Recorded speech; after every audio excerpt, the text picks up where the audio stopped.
Salut à tous, aujourd'hui nous allons parler de la philosophe féministe Donna Haraway. Hey, mais cette vidéo est un piège! J'ai vu Cyborg, j'ai cru qu'on allait parler de Terminator. Où est passé l'esprit SF de la chaîne? L'anticipation, les nouvelles technologies, les vaisseaux spatiaux devant les anneaux de Neptune. Mais s'il y aura des vaisseaux spatiaux de combat traversant l'espace interstellaire? Est-ce qu'il y aura aussi des monstres à tentacules? Oui. Un script incompréhensible? Oui. Des aubergines? Alors ça non, par contre on a décrété lors de la dernière réunion que les aubergines étaient phallogocentriques et faisaient le jeu du fascisme. Tu dis ça juste parce que t'aimes pas les légumes en fait. Pas du tout, j'ai de très bons amis lentilles.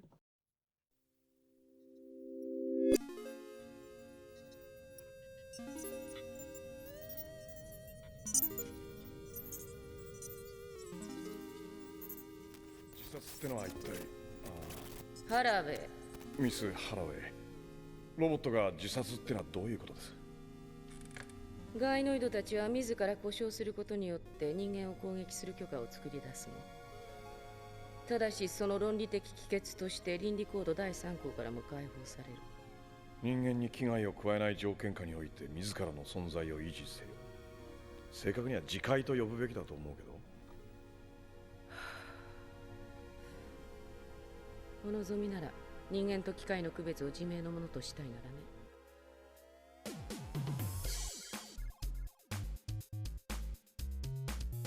Donna Haraway est née en 1944 à Denver, dans le Colorado. Elle grandit au sein d'une famille catholique pratiquante, obtient un PhD en biologie à Yale en 1972 et est ensuite chargée d'en enseigner l'histoire à l'université de Hawaï. Elle mène un combat contre les biais masculins dans les sciences de la nature. Le manifeste Cyborg est écrit en 1983 à l'invitation de la revue féministe Socialist Review, rejeté puis publié après révision. La demande portait sur le contexte politique, en particulier l'élection et la réélection de Ronald Reagan et le triomphe du paradigme néolibéral. Un président en exercice qui s'illustre par des initiatives mégalos, comme la guerre des étoiles, gaspillage militaire insensé qui pousse les soviétiques à la rupture. Comme l'explique Haraway, ce type d'investissement pendant la guerre froide a conduit l'État à former des chercheurs et des chercheuses, donnant l'opportunité à des femmes, dont elle, d'accéder à ces postes. C'est aussi une période de tournant dans l'histoire du féminisme américain, alors à dominante matérialiste. Des sous-groupes émergent et discutent la catégorie de femmes qui enferme les femmes noires, autochtones et les transgenres à l'arrière-garde d'un féminisme blanc. Bell Hooks montre dans Ne suis-je pas une femme que le mot noir ne sert qu'à désigner les hommes noirs, pas moins misogynes que les autres, et le mot femme ne sert qu'à désigner les blanches, pas moins racistes que les autres. Ce qui fait des femmes noires un impensé dans le discours même. Haraway tente donc de répondre à ces nouveaux enjeux, trouver un nouveau point de ralliement pour les féministes. Elle critique aussi le militantisme de tribunal de Catherine McKinnon, qui poursuit les viols de guerre ou la pornographie, considérés comme un discours de haine, mais qui aboutit selon elle à une vision de la femme réduite à sa simple dimension d'objet de désir sexuel masculin. Enfin, elle fait le constat de l'accélération technologique, en particulier la révolution numérique, et entend lutter contre des positions de principe technophobes au sein du mouvement féministe. Je continue avec les guillemets avec les doigts.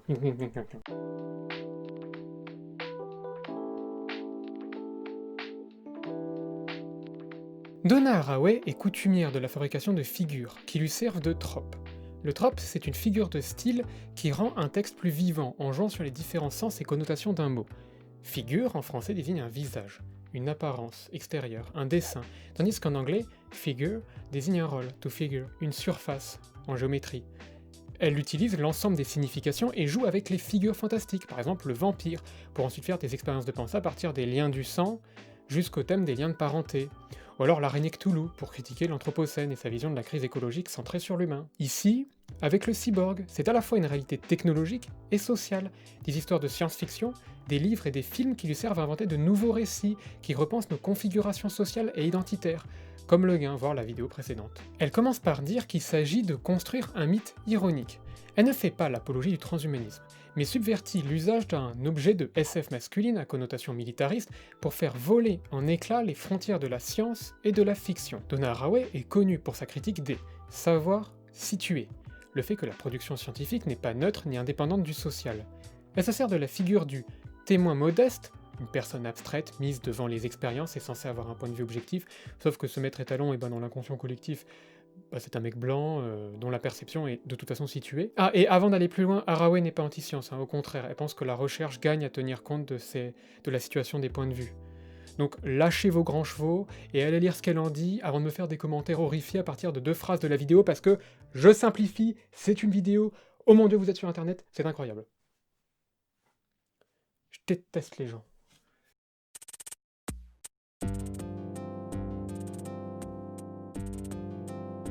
Le terme de cyborg apparaît pour la première fois en 1960 dans un article de Manfred E. Clynes et Nathan S. Klein. Oui, il s'appelle bien Clynes & Klein, intitulé Cyborg and Space. Ils y présentent la possibilité de systèmes autorégulateurs, des implants de corps-machine dans le corps humain. Pour eux, le cyborg est une solution au voyage spatial plus solide qu'un simple scaphandre, une évolution de l'être humain pour l'adapter à son futur environnement. Oui, une évolution, car c'est un prolongement de notre plasticité, capacité d'adaptation, via un implant qui injecterait des substances pour prévenir la douleur, la nausée, même euphorisant, voire hypnotique pour contrôler le comportement de l'astronaute. Eh, c'est l'armée là, hein. Les mecs, on leur demande de construire un Robocop. Robocop, t'en penses quoi Firefox? Robocop. Terminator, Robocop. Cyborg, provient de la contraction de Cybernetic Organism. Cybernétique, lui, vient du grec ancien kybernetike, qui renvoie à l'art de piloter ou de gouverner.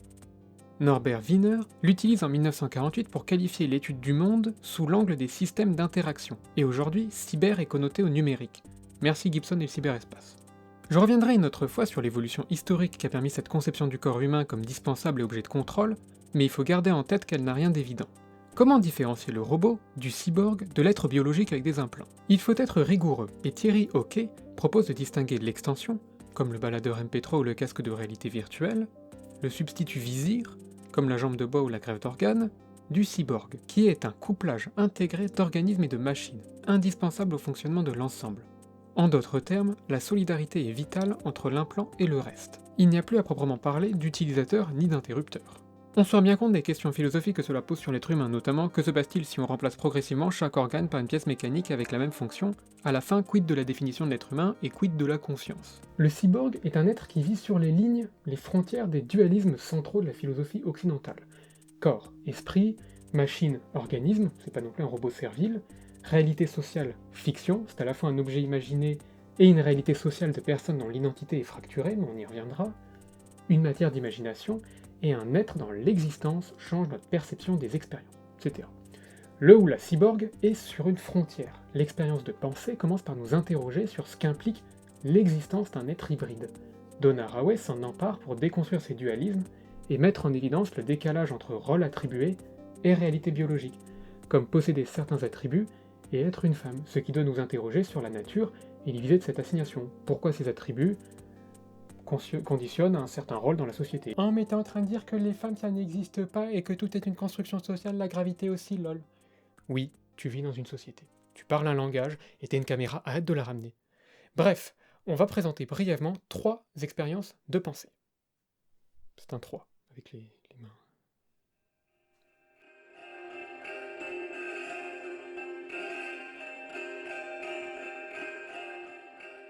Le Major Kusanagi, dans le Ghost in the Shell de 1995, est une cyborg membre d'une section d'élite anticriminelle. Elle enquête sur un programme informatique hors de contrôle qui a développé une conscience, le Puppet Master, un logiciel dont l'esprit a spontanément émergé de l'information et cherche désormais un corps. Motoko Kusanagi est à l'origine une humaine entièrement reconstruite en cyborg, à laquelle ne reste de son ancien corps que le ghost qui siège dans son cerveau.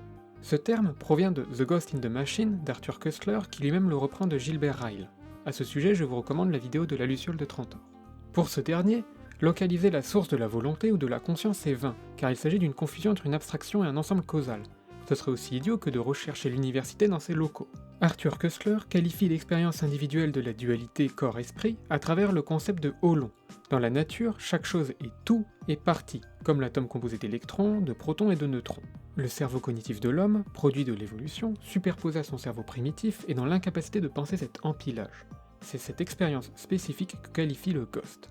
Celui du Puppet Master est auto-généré parce que c'est un programme informatique, tandis que celui du Major Kusanagi est héréditaire parce que c'est une humaine à la base. Elle ressent un mal-être car sa situation l'amène à se rendre compte que c'est le corps au sein d'une société qui différencie les individus et par là même façonne leur façon de penser.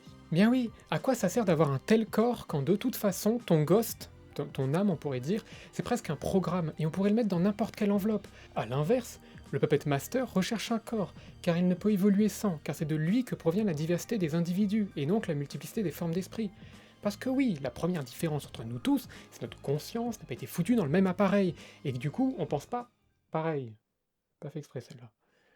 Cette spontanéité de la reproduction est une composante cardinale de la diversité, alors que lui, le Puppet Master, est condamné à se répliquer, c'est un programme, cela révèle des assignations que nous avons intégrées. N'ayant plus à se reproduire, le cyborg sape le principal argument légitimant les rapports sociaux de sexe. Comment peut-il devenir une femme? La reproduction qui justifie le rôle de la femme dans la société est vide et l'accouplement est détaché de sa symbolique. Il n'y a pas de commencement dans l'histoire du cyborg. Les réflexions à propos d'hybrides sont anciennes. On peut penser aux centaures, des hommes fusionnés à des chevaux qui symbolisaient la guerre, des super soldats. Ou alors les Amazones, des femmes fusionnées à des guerriers. C'est quand même une idée, un concept vachement original ça. Les mecs ils se disent, je vais mélanger deux trucs qui vont pas du tout ensemble. Les femmes, guerriers. C'est vraiment un mythe. Et ces mythes-là, ils sont bien loin de la cité. Ils servent à montrer les limites à m'affranchir. Les limites. Entre l'animal et le guerrier, parce qu'on est tous des bêtes, et entre la femme et le guerrier. Parce qu'il faut pas déconner non plus. Mais tout en se faisant, ils montrent la fragilité des frontières, parce qu'on a pu les imaginer quand même. Ces mythes, tout comme les irrégularités chroniques de la reproduction, je mets irrégularité avec des guillemets, par exemple les hermaphrodites, montrent comment la science dominante a dû se construire des frontières théoriques afin d'éviter d'avoir à remettre en question ces postulats. Historiquement, les termes féminisme et féministe ont été créés pour qualifier une anomalie de développement physiologique chez certains hommes et féminins. Les réflexions qui habitent ces récits, et la récurrence des cas indéterminés, a fini par entamer le mythe politique de l'identité féminine au sein du champ scientifique. Donna Haraway utilise le néologisme de nature-culture pour montrer que ces deux sont indissociables. À ce sujet, je conseille la vidéo de Game of Earth sur Thierry Hockey. Je sais pas si on dit Game of Earth, Game of Earth. Je parle très mal espagnol. Enfin, le cyborg est à la fois le symbole du high-tech, de l'accélération technologique, des changements qu'elle implique aussi, et symbolise par ailleurs l'autre, la normale, le différent, celui qui ne rentre dans aucune catégorie, un point de vue à la marge. Dans les pays du Nord, mieux dotés en facteurs de production spécialisés comme les ingénieurs, les firmes se sont mises à intégrer la main-d'œuvre féminine peu qualifiée. Rachel Grossman montre que dans l'industrie du tiers-monde dédiée à la fabrication de composants électriques comme les supraconducteurs, la main-d'œuvre est essentiellement féminine, et les méthodes de subordination prennent des formes patriarcales. La répression est violente contre les protestataires, de même pour les 50 000 ouvrières de la Silicon Valley, en 1980, qui sont menacées par la délocalisation si elles ne tiennent pas les rythmes de travail. Féminiser un corps de métier signifie le rendre vulnérable, sensible au démantèlement. Mais le capitalisme se sert aussi de la structure raciste. Audre Lorde montre comment la travailleuse du tiers-monde véhicule des imaginaires ethnicistes et racialistes aux États-Unis où sa figure est utilisée afin de favoriser la mise en compétition des minorités. Parce qu'il y a les jeunes coréennes contre les américaines. Cette main-d'œuvre, elle est maintenue dans son statut de minorité. En fait, là, c'est assez fort parce qu'on se sert du patriarcat pour maximiser le profit.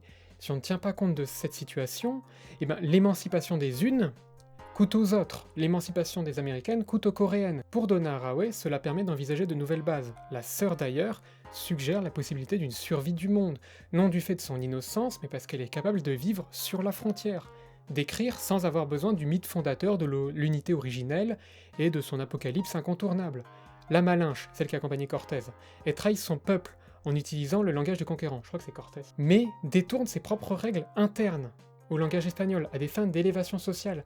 La dominée qui se réapproprie le langage du dominant n'y voit plus les dualismes fantasmés, elle possède une langue chimère, hybride, cyborgienne, mi-anglaise, mi-espagnole, mi-colonisée, mi-libératrice. Sans récit fondateur de retour à l'innocence, c'est un autre narratif qui naît.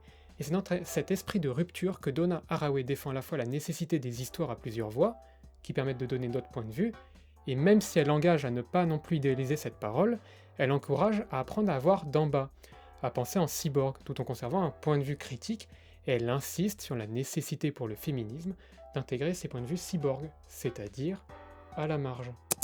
Pour saisir la portée subversive du texte, il faut bien comprendre que pour répondre aux problématiques évoquées au début, notamment les objections de l'afroféminisme, elle renonce à la catégorie de femme pour faire du cyborg le sujet du féminisme.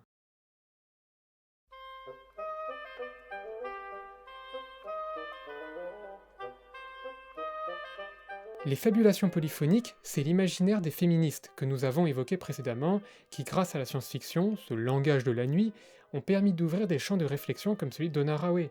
On peut citer Ursula Le Guin, et notamment La vallée de l'éternel retour, où elle questionne les points de vue et mélange les identités, La main gauche de la nuit, où elle imagine une société androgyne, Le vaisseau qui chantait, de Anne McCaffrey, où une petite fille de l'espace remporte des batailles spatiales, L'autre moitié de l'homme, de Johanna Russ, la série Xenogenesis d'Octavia Butler, les contes de Neverion de Samuel Delany, les écrits de James Tiptree Jr., Supraluminal de Vanda McIntyre, qui a aussi participé à l'écriture de la série Star Trek, Frankenstein de Mary Shelley, et ce n'est qu'un aperçu de ce que cite Haraway. Alors, c'est un texte court, mais extrêmement dense, et je n'ai même pas abordé le quart ici. Résumons. Donna Haraway reprend l'objet cyborg, une arme abandonnée par le consortium technoscientifique. Elle engage un combat de terminologie, de définition, en incitant les féministes à se le réapproprier. Elle montre comment cet hybride permet des expériences de pensée subversives sur la nature des rapports sociaux de sexe. Elle présente de quelle manière cette créature nous situe dans la production du savoir, fait apparaître des contradictions, des injonctions de genre, et comment cela doit les mener à repenser les fondements du mouvement féministe et ses visées. Enfin, elle propose une application directe du cyborg comme identité politique. C'est un mythe ironique car il récupère un objet mythologique et en fait un concept féministe. Les militantes y reconnaîtront désormais une référence, un mot de passe qui leur permet d'accéder à un cyber-univers qu'elles ne craindront plus. Voilà. T'as trouvé comment du coup? C'est intéressant, hein? Tu vas mettre un pouce bleu, hein? Non mais en fait, on peut pas faire ça parce qu'on a le même compte YouTube. Attends, comment ça? Tu veux dire que Oui, c'est ça, on est la même je personne. suis un cyborg? Aubergine Maxime! Ah!